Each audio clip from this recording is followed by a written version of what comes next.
U.S. billionaire financier Peter Schiff, who correctly predicted the housing market crash in 2008, is telling us that the U.S. dollar is collapsing, and that will have devastating effects on the U.S. economy. So, what does it mean exactly, the dollar crash? I mean, how would that play out? Yeah. Well, it's actually going to be a positive for many parts of the world, but it will be a major negative for the United States, because people don't really understand the huge benefit that Americans derive from the dollar and its status in the world. Because without that, Americans would have to produce in order to consume. Right? That's what most people have to do. You can't consume unless you produce. Now, you don't have to produce everything that you consume, because you can trade. You have to produce something to consume. And producing things requires effort. It requires resources. It requires work, right? Knowledge.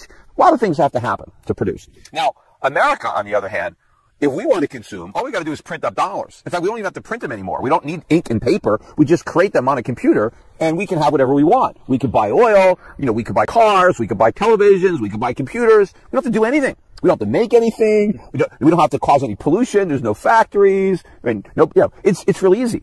But every year, we have about now close to $1 trillion trade deficit. So we get to consume $1 trillion worth of stuff that we did not have to produce. That means we get a higher standard of living. We get all this stuff for nothing. But what does that also mean about the rest of the world? The rest of the world had to produce $1 trillion worth of stuff for which it received nothing in exchange. So America's gain is everybody else's loss. We get to live at the world's expense, right? We get all this stuff, and they get our paper, right? Now, right now they think, oh, this is great. We've got these dollars. Well, what good are they, right? They're just a piece of paper. And so at some point, when the dollar crashes, Americans now can no longer import without exporting. And so therefore we can't import all this stuff. And so now Americans have to do without all these goods, and our standard of living goes down. But that means the rest of the world gets to keep its goods. It doesn't get our dollars, but it gets to keep all of its stuff. The dollar's going to crash and the Americans are going to be poor.